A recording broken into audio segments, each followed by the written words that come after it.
মজবুতভাৱে আমি গৈ আছোঁ। আজি মই জাষ্ট ৰাইজৰ আগত দেখা দিব আহিছোঁ ইয়াতে। এনেতো আহি আছোঁ, তথাপি আজি অলপ বেলেগ ধৰণে মানে কিছু মানে সতীৰ্থক লৈ পেলাই বাচকবাসীক লৈ পেলাই সাহসীয় পক্ষৰ যথেষ্ট মন্ত্ৰী MLA আহি বাহৰ পাতিছে চিক্ৰেটত। কেনেকুৱা পৰিৱেশ, কি ক'ব আপুনি? তেওঁলোকে কৰি আছে, বহুত প্ৰেছাৰ দিছে, তেওঁলোকে বহুত চেষ্টা কৰি আছে।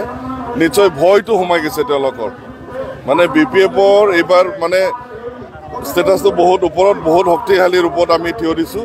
সেইটো ভয়তে তেওঁলোকে গোটেই মন্ত্ৰীমণ্ডল ইয়াতে লগাই দিছে। কিমান ভোটৰ ব্যৱধান, কি হ'ব ব্যৱধান, কি আমি 80,000 প্লাছ পাম। 80,000 প্লাছ পাম? হয় হয়, ডেফিনেটলি। প্ৰত্যাহ্বান একো নাই? প্ৰত্যাহ্বান আমি ভবা নাই। যিমানেই ডাঙৰ ডাঙৰ মন্ত্ৰীমণ্ডল নাহক কিয়, এইটো প্রত্যাহ্বান নহয়।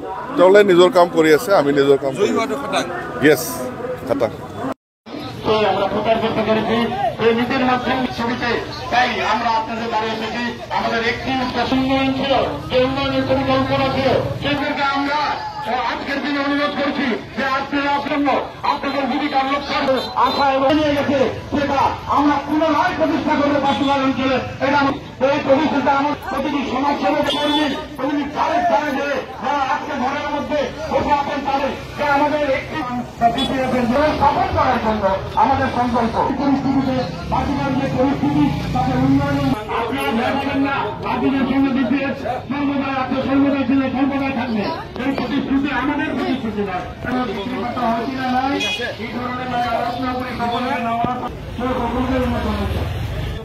তো এর মাধ্যম দিয়ে আপনারা বিতরণ করুন এবং আপনাদের যেটা নিচ্ছি বা তাদের যেটা আপনাদের পরিস্থিতি হয়েছে যে লাইটের কারেন্টের বিল, সেই কারেন্টের বিলের কোনো মাপ ধরে কোনো পরিস্থিতি নেই। সেই পরিস্থিতিকে ধ্বংস করার জন্যই আমরা বিডিসিতে আবার পুনরায় প্রতিষ্ঠিত হবো আপনাদের আশীর্বাদ দিয়ে।